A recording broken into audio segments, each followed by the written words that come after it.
Rahmi, yang ketiga ada Nurjana, dan yang keempat yaitu saudari Masita. Langsung saja untuk materi pertama yaitu nyanyian tradisional dari suku Sasak akan disampaikan oleh Sahrul Hadi Gunawan. Baiklah teman-teman, nyanyian tradisional yang ada di suku Sasak yaitu Kadal Nomak dan Lalu Malu. Biasanya nyanyian ini dinyanyikan kalau Kadal Nomak biasanya dinyanyikan oleh anak-anak di sekolah, dan untuk nyanyian Lalu Malu biasanya dinyanyikan oleh masyarakat semua kalangan, baik itu anak-anak, dewasa, dan tua. Dan itu biasanya dinyanyikan ketika ada tradisi nyongkolan, begawe, dan lain sebagainya. Baik, selanjutnya akan dilanjutkan oleh saudara. Baik, selanjutnya untuk nyanyian tradisional dari Bima akan disampaikan oleh saudari Nur Rahmi dan Masita. Kepadanya dipersilakan. Selanjutnya saya akan menjelaskan terkait dengan nyanyian tradisional yang ada di suku Bojo. Suku Bojo biasa mengenal nyanyian tradisional dengan sebutan Rawang Bojo atau Toko. Jadi ada beberapa di sini tergantung dari digunakan pada saat acara apa. Di sini kami akan menjelaskan beberapa saja yang umumnya digunakan dalam kehidupan sehari-hari. Yang pertama itu ada yang namanya Rawang Bojo dengan judul lagunya itu Haju Jati, atau dalam bahasa Indonesia berarti kayu jati. Pada awalnya, toko ini biasanya dinyanyikan sebagai pelepas lelah pada saat orang menebang kayu jati. Jadi zaman dulu ketika orang lagi menebang kayu, mereka akan menyanyikan lagu ini agar pelepas lelah. Tapi di zaman sekarang bisa digunakan untuk iringan tarian tradisional. Seperti itu kemudian dilanjutkan oleh rekan saya. Baik, saya akan melanjutkan penjelasan dari saudari Nuri, yang dimana lagu kedua yaitu lagu Bima dengan judul lagu Toko Lopi Peme atau Rawa Lopi Peme, yaitu memiliki arti bahwa perahu yang tidak bosan untuk berlayar. Nah, di sini toko ini dilantunkan oleh para pelaut dan nelayan dikala sedang berlayar di samudra nan luas lagi tenang dan damai. Nah, kerinduan pada kedamaian dan keindahan laut mengundang para pelaut untuk terus berlayar sepanjang waktu. Mungkin itu saja yang dapat saya sampaikan. Saya kembalikan kepada moderator. Baik, selanjutnya akan disampaikan oleh saudari Nurjana. Padanya disilakan.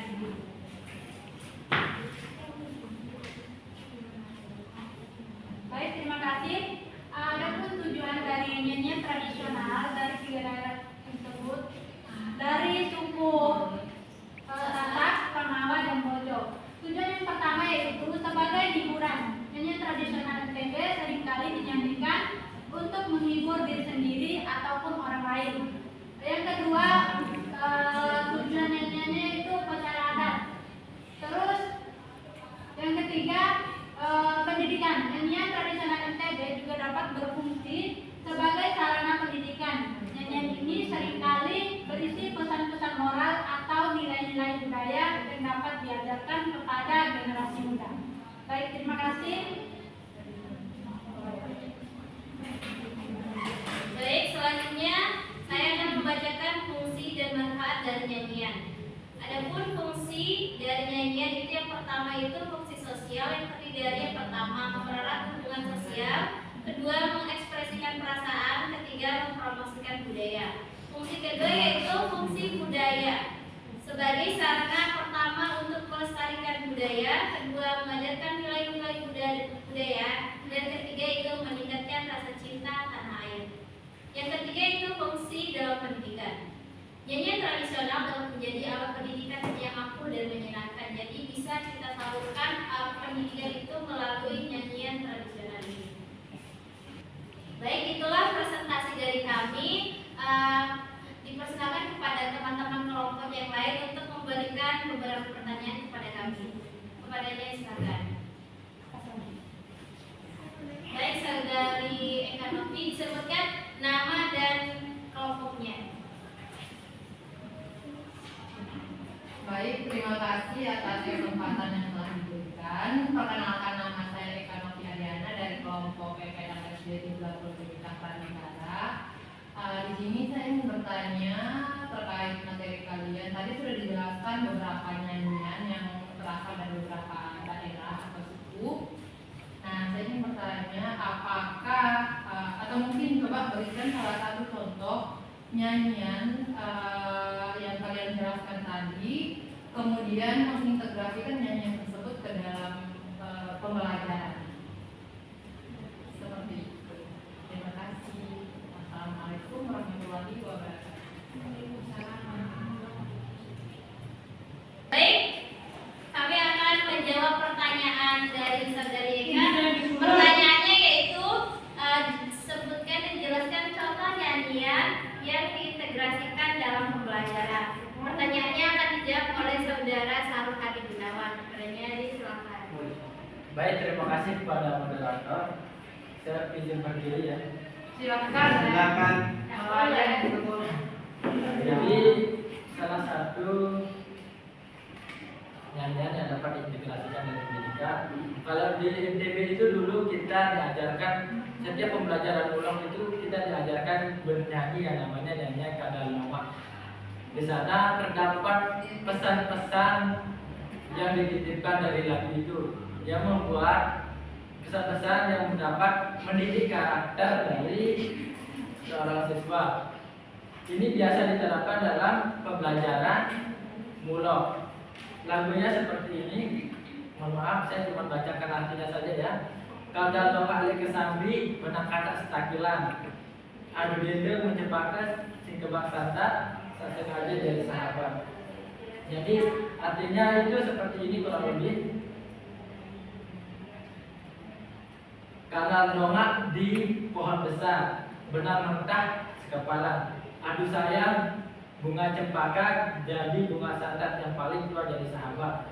Diajari hati-hati, tidak dituruti, sekarang rasakan akibatnya. Jadi di sini guru bisa menjadikan ini sebagai nasihat untuk anak-anak zaman sekarang.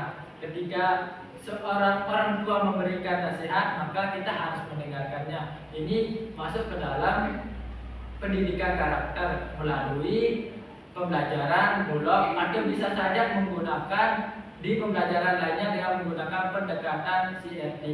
Mungkin itu saja. Terima kasih. Assalamualaikum warahmatullahi wabarakatuh.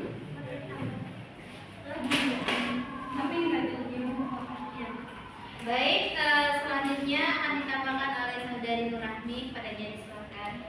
Selanjutnya dari suku Mbojo itu ada yang dikenal dengan namanya Toko Dali.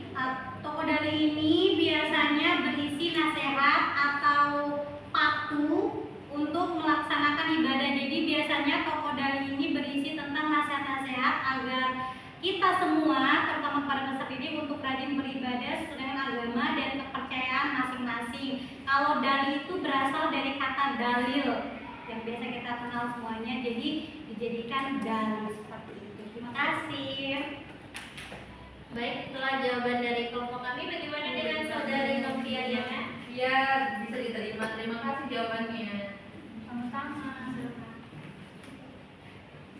Baik, terima kasih atas perhatiannya. Itulah akhir dari presentasi kami. Saya akan menyimpulkan, baik di sini dalam mengintegrasikan nyanyian tradisional ke dalam pendidikan itu kita bisa menggunakan nyanyian tradisional. Misalnya tadi itu ada Kadal Nongak dari Sasa, kemudian ada lagu Toko Dali dari Bima. Jadi kita bisa memasukkannya ke dalam pendidikan melalui kebudayaan ini untuk menanamkan selain rasa cinta kepada budaya juga untuk memberikan nasihat.